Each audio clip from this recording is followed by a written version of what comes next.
This is The Podcaster, your friendly, no bullshit podcast around Farcaster. We interview builders and have them explain what they are building, nothing else. We don't have ads, we don't do small talk, and we don't like to ask founders what they did on the weekend. Hello, everyone. We are now recording the fifth episode of The Podcaster. Today, we are joined by Colin from Ponder. Thank you so much, Colin, for joining us. I really appreciate your time. And I wonder if we can start maybe with a quick intro of what's Ponder. Sure. So yeah, Ponder is a broad-scale surveying platform that people on Farcaster are probably familiar with.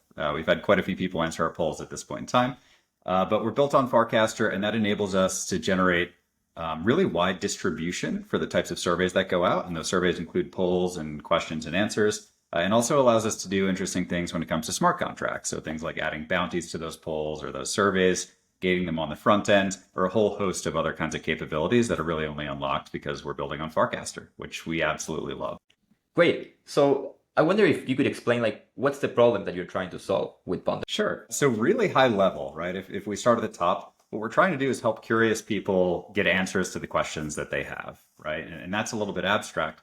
But in the immediate term, what that means is there are startup founders out there, there are developers, there are community leaders that all need to get feedback in different ways. In some cases, Web3, it's very difficult actually to get feedback because people are anonymous and there aren't necessarily places to go to ask questions about your product or to get feedback from a large quantity of people, right? And we're trying to solve for that. We're trying to help founders get distribution. We're trying to help community leaders engage their communities. We're trying to help normal people just have more fun generating content on Farcaster. So all of those problems can sort of be solved by creating these net new tools that we're really focused on building here that look like polls, that look like Q&As, and that I can go into in a little bit more detail here.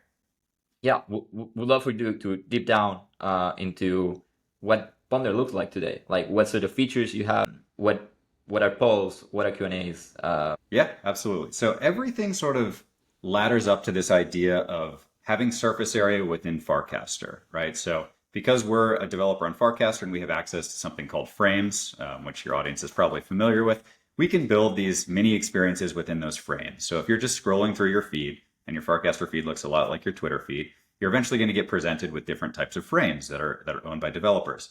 In our case, the frames that we're developing are polls right now, and then Q&A, which we actually just launched also.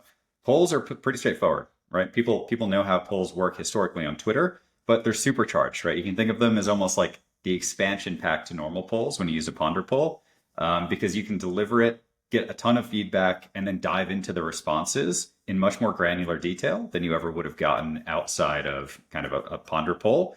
And we also allow for really interesting sharing mechanisms and more kind of power-ups, you might consider it as, than you would with other polling tools. And then we just launched Q&A. And so Q&A looks a lot like if your viewers are familiar with Quora, people ask a certain question, and then you want to get personalized feedback from real humans because the context of their lives matters, right? So we've developed a net new frame that allows you to ask questions of the public. You can actually ask anonymously too, which is something that you can't do on Farcaster normally because everything is normally visible on the protocol. It's permissionless. So we allow for anonymous responses as well. And that lets you gather a really nice mix of different types of feedback. And people might be a little bit more honest than they might be otherwise. So those are the two tools that we've developed for now. There's a whole host of other tools that are coming down the pipeline. Sentiment analysis is another good one. And our core focus here is really to pull out these insights that you wouldn't be able to otherwise pull out had we not developed this little interactive frame experience within the Warpcast feed. And I wonder, Colin, if you could explain how you're planning to onboard users into Ponder. Like, how are you gonna get them to use the polls, the Q&As? What does the strategy look like?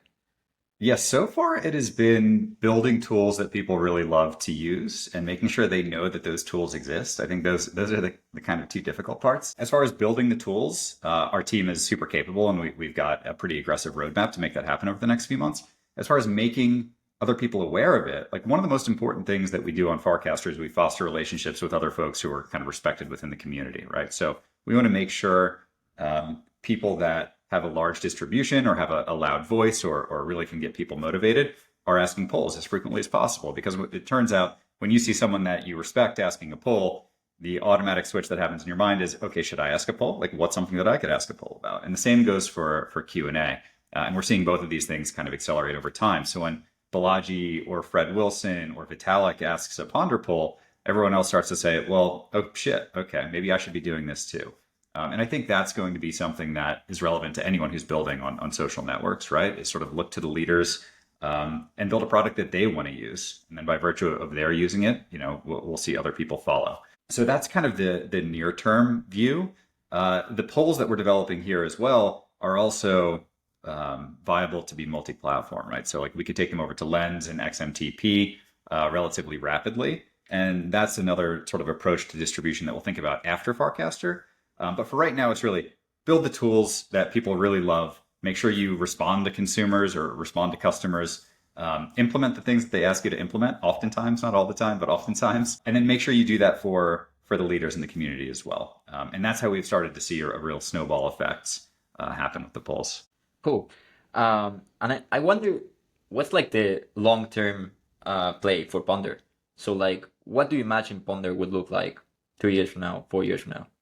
Yeah. So imagine a world where polling and surveying can happen in real time, as seamless as humanly possible, potentially across a bunch of different web apps. You can sort of look at blinks that are occurring on Solana as one kind of an example. But imagine Ponder polls living cross-platform on Lens and XMTP and Telegram and Discord, and all of those results sort of laddering up to one sort of database that gives much more in-depth insights into what the broader Web3 community thinks first.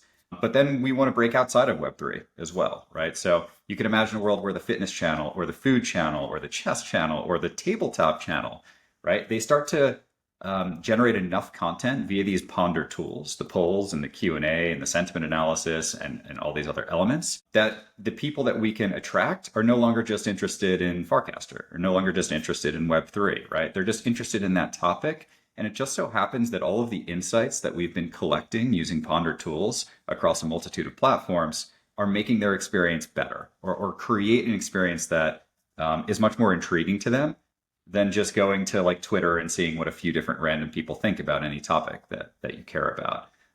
So in the future, we'll have this broad distribution of tools across many platforms, aggregated all into one site that should develop an experience or should feel like an experience that's much more fulfilling to folks versus a sort of standard Twitter feed that might be much more frenetic or give you information that just makes you feel like you wasted your time. Right. So that's the end goal for Ponder. So let me just make sure that I got this straight. So like you imagine a place that will like aggregate stuff from Farcaster, maybe from Twitter, maybe even from newspapers, whatever, like every single source on the internet that you can possibly imagine, and like have like everything aggregated in one main place, which will be Ponder, I guess. Yes, but I will caveat that by saying we think that smart contracts are really powerful.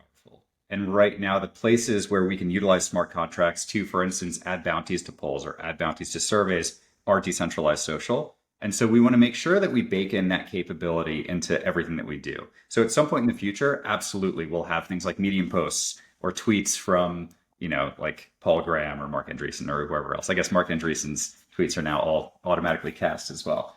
But we'll be able to pull those things in and then use Ponder as sort of the curatorial engine or the engine that allows us to still distribute rewards to people who either curate that content themselves or who are generating the sort of different polls and surveys that are part of our tooling. But you could imagine the Ponder website for every topic having a broad swath of information that's informed not just by Ponder tools, but by all of the other relevant goings-on of the internet on any topic. And I would love for you to expand on something that you just mentioned, which is like adding sort of like bounties into polls.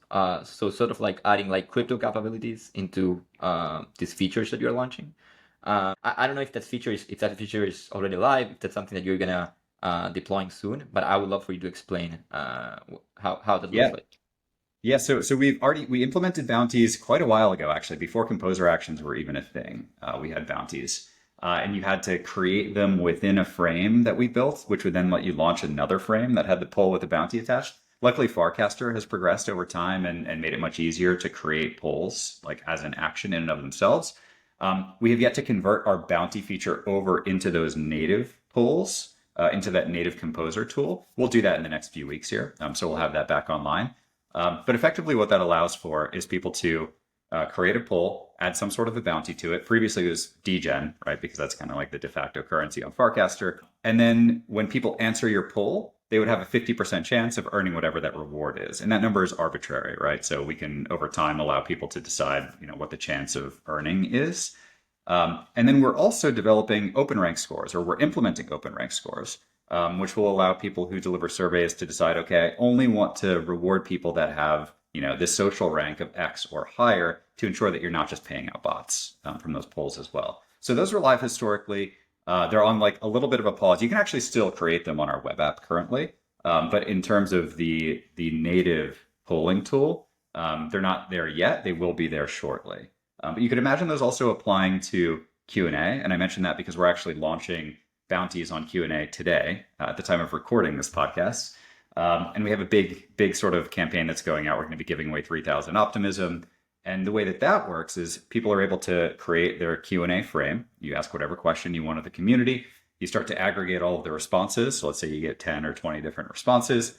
And then you can search through them as the question author and just reward the people who give you the best response. And you can do it all right there in frame. And there's no transaction that needs to occur at the time of interaction. It's all kind of happening on the back end and being triggered by these edge functions that we develop. So over time, there are going to be more and more novel use cases that integrate smart contracts with the action of like curating insights, right? Or sort of absorbing insights. And you can see how that might be really useful for people that are startup founders or even like larger brands in Web 2 right now who want to test the Web 3 waters and see if there's any kind of appetite for, like Nike to show up or Lululemon to show up or maybe someone a little bit more relevant to crypto. But we'll have the rails in place to allow folks to ask those types of questions and deliver the rewards to incentivize the right kinds of people to give them responses. Super cool. Super cool. And I would love for you, Colin, to sort of just like explain what sort of challenges have you faced since you started Ponder, and like what sort of like pain points have you seen by being a builder on Farcaster? Yeah, some of the biggest ones initially were the technology, right? There's a little bit of network risk early on, not just in terms of people being on the network, like you need a bunch of users, but also, well, like how much ability are we going to have to develop the experiences that we want within the surface area on the platform? So before frames existed, for instance, we had a little bot that would send out questions and we'd use machine learning on the back end to decide if someone was answering 1, 2, 3, or 4. And that was not a great experience, I would say. And then frames came about and they made it incrementally better. And then composer actions came about and they made it 10 times better. And we literally saw a 10x increase in our growth with each of those new technologies being implemented, because now the Ponder team could actually build the experience that we wanted to build. So the tech getting up to par is a challenge. I think when we want to go broad scale and we want to look at folks that are in the Web 2 space, we're going to need the on-chain actions to be 100% reliable or 99.999% reliable and to not take a very long time. And so that's something we're looking at, is like, how can we optimistically make all of our mechanisms work on the front end, even if things are taking a little bit longer on the back ends. So that part has been difficult. Other than that, I think it's really the number of users that are on Farcaster currently. We're going to have to make this jump at some point in time from just focusing on our core users within the FC universe to going more broad scale than that, unless there's like some extremely rapid pickup, in the Farcaster ecosystem, and then we'll continue focusing where we're at for quite a bit longer. But that's more of a problem that I foresee coming in the future, because our growth today is still fantastic. Great.